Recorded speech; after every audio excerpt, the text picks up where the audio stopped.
ఎవడు చేయలేదు, సాహసం చేయలేదు. వెంకటేశ్వర స్వామి లడ్డు అపవిత్రం చేశారు. మామూలు నేరం కాదు అది. నేను ఇప్పుడు కూడా చెప్తాను అధ్యక్ష, ఇది ఏదో తెలియకుండా జరిగినట్టు నేరం కాదు. కుట్రతోనే కావాలని పాల్పడ్డారు. నేను ఆ రోజు చెప్పాను, 7 కొండలు 2 కొండలు చేసినప్పుడే రాజశేఖర రెడ్డి గారు చెప్పా, తప్పు చేస్తున్నారు, ఇది కరెక్ట్ కాదని చెప్పా. మళ్ళీ 2 ఏళ్ళు పోరాడితే 7 కొండలు కాదు 7 కొండలే ఉన్నాయని చెప్పి పరిస్థితికి వచ్చారు. అప్పుడు నేను 7 కొండలు ఎక్కి దేవునికి మొక్కు చెల్లించుకున్నాను అధ్యక్ష, నాకు జ్ఞాపకం ఉంది.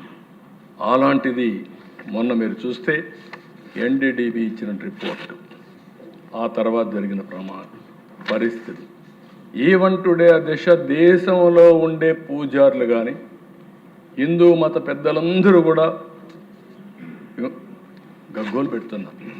అపవిత్రత జరిగింది, ఇది కరెక్ట్ కాదు, యాక్షన్ తీసుకోవాలని చెప్తే కనీసం ఒక్క మాట అధ్యక్ష ఆ పార్టీ ఎక్కడ కూడా రిలీజ్ అయినట్టే కనపడదు. నేను అడుగుతాను అధ్యక్ష, నేను పేపర్లో కూడా చూశాను, ఒక ఆర్టికల్ని చూశాను అధ్యక్ష. ఏదో యేసు ప్రభువుకి అన్యాయం జరిగిందంటే అపాలజీ చెప్పారు.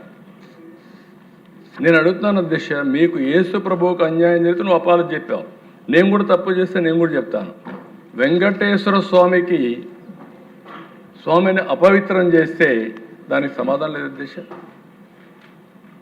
ఇది డెలిబరేట్గా చేసింది అవునా కాదని అడుగుతున్నాను అధ్యక్ష, సమాధానం చెప్పండి. ఇది మీరు చూస్తే అధ్యక్ష, ప్రభువా క్షమించు, ఇది యేసు ప్రభువు జరిగిన అన్యాయం. ఎవరు సాక్షి పేపర్ ఎవరిచ్చింది? వైఎస్ జగన్. ఓకే, నువ్వు అక్కడొస్తే నువ్వు చేసిన వ్యక్తివి. ఇక్కడ వెంకటేశ్వర స్వామి నైవేద్యం ఇచ్చే నెయ్యిలో కల్తీ చేసి కనీసం రిపెంటెన్స్ లేదా? మీకు నమ్మకం లేకపోతే పోవద్దండి, నేను ఆ మాట చెప్పాను. నమ్మకం ఉండేవాళ్ళే వెళ్తారు. నాకు నమ్మకం లేకపోతే నేను చర్చికి పోవాల్సిన పని లేదు. కానీ మత సామరస్యాన్ని గౌరవించినప్పుడు పోతాం. అక్కడుండే మత పెద్దలు చెప్పినట్టు నేను వ్యవహరించాలి, వాళ్ళ సాంప్రదాయాలను గౌరవించాలి. అదే నిజమైన ప్రజాస్వామ్యం. దీన్ని ఉల్లంఘించే పరిస్థితికి వచ్చారు. ఇది కరెక్ట్ పద్ధతి కాదని మరొకసారి తెలియజేస్తున్నా. దాని మీద కౌన్సిల్లో కూడా నిన్నటి వరకు ఇది చర్చ. అంటే కుట్ర కొనసాగుతూనే ఉంది. ముందు చేసింది అపవిత్రం డెలిబరేట్గా, ఇప్పుడు చేసేది కంటిన్యూషన్. అంటే మొత్తం ఈ మారిగా మాట్లాడితే రాబోయే రోజుల్లో వెంకటేశ్వర స్వామి పవిత్రత తగ్గిస్తాం, ప్రభావం తగ్గుతుంది అనుకుంటున్నారు. కానీ ఇటీవల కాలం నేను చూశాను అధ్యక్ష, ఆంధ్రప్రదేశ్లో దేవాలయాలకి ఒక 50% 75% పెరిగారు.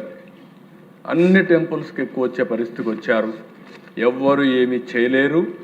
ఇలాంటి అపవిత్రం చేయాలనుకుంటే వాళ్ళనే ప్రజలు చూసుకుంటారని చెప్పి కూడా నేను మీకు తెలియజేసుకుంటూ, ఇలాంటి వాళ్ళని నేను ఒకటే కోరుతున్నాను అధ్యక్ష, మనందరం కూడా ఆలోచించాల్సిన అవసరం ఉంది. నేను ప్రజలందరూ కూడా విజ్ఞప్తి చేస్తున్నా, రాజకీయాల్లో కొన్ని విలువలు ఉండాలి. నేను ఆ విలువలను కాపాడడంలోనే మనం ముందుకు పోవాల్సిన అవసరం ఉంది.